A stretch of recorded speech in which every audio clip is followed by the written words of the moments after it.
Sa nagsasabi po na fake ito, na drama lang, ito po, hindi naman po fake ang nasa presinto, hindi po natin mapepeki ang presinto. May mga kapulisan po, nakakulong po talaga. Pinapakita po natin to para katulad ng kay Sir Rafi Tulfo, nagpunta yung staff niya dito para interviewin dahil nga may follow-up. Totoo po ito. Kung nagsasabi kayo na peke, ba't naman po namin pepekein? This is a serious matter. Photoshoot kami ngayon, nandito kami sa presinto. Hindi kasi makakulit pamilya na malayo. Anong gusto mo? Nagugutom ka? Anong gusto mo? Tubig? Nagugutom ka? Ano? Bibilang ka muna namin. Kape. Na 7-Eleven. Alam mo, sana sinabi mo agad eh. Nasa biyahe na kami nun eh.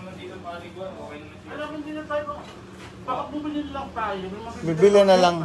Ito, Divisoria. Baka may bukas. Ano po ba yung mga... Yung pong mga kumot-kumot. Divisoria na lang. Hindi, may night market ata. Bili tayo ng kumot. Ang night market lang hanggang 10 o'clock cut-off. May mga gilid-gilid pa. Pero may mga gilid-gilid po. Pwede natin ipag-grab dito. Pwede rin. I-grab na lang. Doon na lang, no? Kung wala dyan. Kasi maabalan tayo, pag babalik, Ano masasabi mo? 35,000 yan. Ayun, sa lahat po ng mga nanonood po, ayan, totoo po talaga ito. Pero po, hindi ko din po gusto itong nangyari sa akin. At ilang beses na po ako nagsasabi ng sorry sa aking ex-girlfriend. And then, okay naman po ako, wala naman po kayo nakikita na lumalabas sa akin ng mga issue kasi tumigil na po ako, nasa bahay na lang po ako. And then, ayun nga po, hindi na din ako nakakapunta sa management namin kasi... Hindi, ganito Sander. Wala kang kasalanan pa na napapatunayan, okay? This is just a part of the process. Hindi yan napatunayan, hindi yan kasalanan. Hindi ka nakulong dahil guilty ka. Opo. So may karapatan ka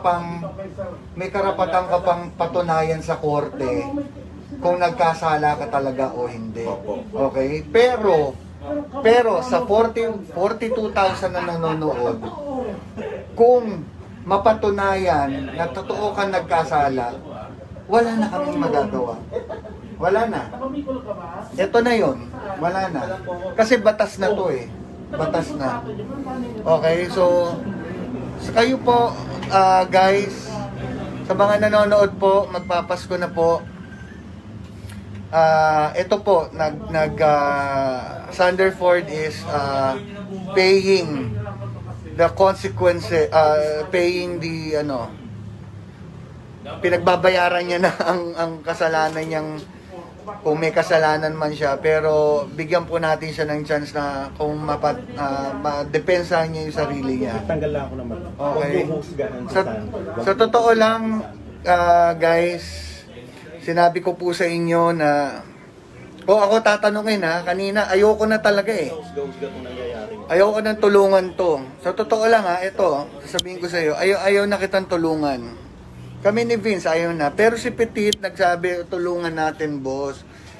Kumonsulta kami kay, kilala mo naman si Jojo, kumonsulta kami kay Jojo, kay Petit. Tutulong kami. Wala naman kaming choice eh. Pero sana, pagkatapos nito, matutunan mo na lahat. Promise po. Alam mo, kami, kung kami masama dito ka magpapasko. Bayaran yun, anong proseso? Makukulong pa siya ulit? Hindi, may temporary siya, di ba po? Ano naman po yan yung... Papiyansa, pansamantalang kalayaan habang habang naghihiring. Gano'ng katagal? Pero pag inakyat ulit yun, uhuli na naman siya. Ano po kasi, depende po sa bill na gagamitin niya po. Kunyari, kung surety, o yung casual, pagka binayaran niya yung buo yun, hindi niya siya maalam kung tatapos na yung ano. Pero yung tatawag namin, Ganun na lang. So, Gano'ng katagal ang kulong doon, sir?